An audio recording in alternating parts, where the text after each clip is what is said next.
So chapter 8 is entitled The Day of the Petition. Excuse me, let me try that again. Chapter 8 is titled The Day of Petition. Selfish, vain, and cruel. Selfish, vain, and cruel. The words echoed in the king's head as he pulled on his silk nightcap. It couldn't be true, could it? It took Fred a long time to fall asleep.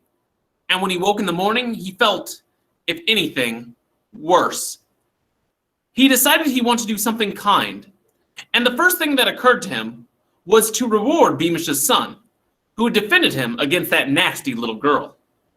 So, he took a small medallion that usually hung around the neck of his favorite hunting dog, asked a maid to thread ribbon through it, and summoned the Beamishes to the palace. Bert, whom his mother had pulled out of class and hurriedly dressed in a blue velvet suit, was struck speechless in the presence of the king, which Fred enjoyed, and he spent several minutes speaking kindly to the boy, while Major and Mrs. Beamish nearly burst with pride in their son. Finally, Bert returned to school with his little gold medal around his neck, and was made much of in the playground that afternoon by Roderick Rose, who was usually his biggest bully. Daisy said nothing at all, and when Bert caught her eye, he felt hot and uncomfortable, and shoved the medal out of sight beneath his shirt. The king, meanwhile, still wasn't entirely happy.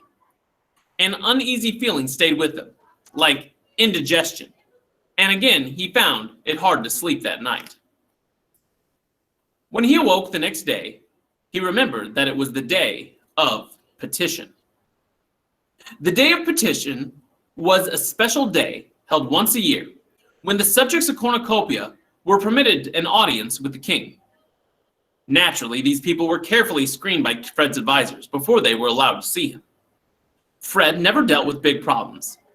He saw people whose troubles could be solved with a few gold coins and a few kind words. A farmer with a broken plow, for instance, or an old lady whose cat had died. Fred had been looking forward to the Day of Petition. It was a chance to dress up in his fanciest clothes, and he found it so touching to see how much he meant to the ordinary people of Cornucopia. Fred's dressers were waiting for him after breakfast, with a new outfit he'd requested just the previous month. White satin pantaloons and a matching doublet, with gold and pearl buttons, a cloak edged with ermine and lined in scarlet, and white satin shoes with gold and pearl buckles. His valet was waiting with the golden tongs, ready to curl his mustache, and a page boy stood ready with a number of jeweled rings on a velvet cushion, waiting for Fred to make his selection. "Take all that away. I don't want it," said King Fred crossly, waving at the outfit the dressers were holding up for his approval. The dressers froze. They weren't sure they'd heard correctly. King Fred had taken an immense interest in the progress of the costume, and had requested the addition of the scarlet lining and fancy buckles himself. "I said take it away!"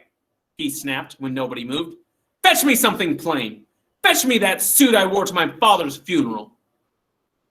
Is your majesty quite well?" inquired his valet, as the astonished dressers bowed and hurried away with the white suit, and returned in double quick time with the black one. "Of course I'm well," snapped Fred, "but I'm a man, not a frivoling popinjay." He shrugged on the black suit, which was the plainest he owned, though still rather splendid, having silver edging to the cuffs and collar, and onyx and diamond buttons. Then, to the astonishment of the valet, he permitted the man to curl only the very ends of his mustache, before dismissing him, both him and the page boy bearing the cushion full of rings. "There," thought Fred, examining himself in the mirror, "how am I to be called vain? Black definitely isn't one of my best colors." So unusually speedy had Fred been getting dressed that Lord Spittleworth, who was making one of Fred's servants dig earwax out of his ears, and Lord Flapoon, who was guzzling a plate of Duke's Delight, which he'd ordered from the kitchens, were caught by surprise, and came running out of their bedrooms, pulling on their waistcoat, and hopping as they put on their boots. "Hurry up, you lazy chaps," called King Fred, as the two lords chased him down the corridor. "There are people waiting for my help." And would a selfish king hurry to meet simple people who wanted favors from him, thought Fred. No, he wouldn't. Fred's advisors were shocked to see him on time, and plainly dressed. For Fred, indeed, Herringbone, the chief advisor, wore an approving smile as he bowed. Your Majesty is early, he said. The people will be delighted. They've been queuing since dawn. Show them in, Herringbone, said the king, settling himself on his throne and gesturing to Spittleworth and Flapoon to take the seats on either side of him. The doors were opened, and one by one, the petitioners entered. Fred's subjects often became tongue-tied when they found themselves face to face with a real live king whose pictures hung in their own town halls. Some began to giggle or forgot what they had come for, and once or twice people fainted. Fred was particularly gracious today, and each petition ended with the king handing out a couple of gold coins, or blessing a baby, or allowing an old woman to kiss his hand. Today, though, while he smiled and handed out gold coins and promises, the words of Daisy Dovetail kept echoing in his head. Selfish, vain, and cruel.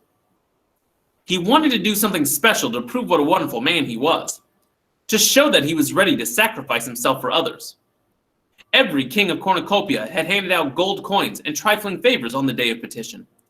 Fred wanted to do something so splendid that it would ring down the ages, and you didn't get into history books by replacing a fruit farmer's favorite hat. The two lords on either side of Fred were becoming bored. They'd much rather have been left to loll in their bedrooms until lunchtime than sit here listening to peasants talking about their petty problems. After several hours, the last petitioner passed gratefully out of the throne room, and Flapoon, whose stomach had been rumbling for nearly an hour, heaved himself out of his chair with a sigh of relief. Lunchtime! Boomed Flapoon. But just as the guards were attempting to close the door, a kerfuffle was heard, and the doors flew open once more.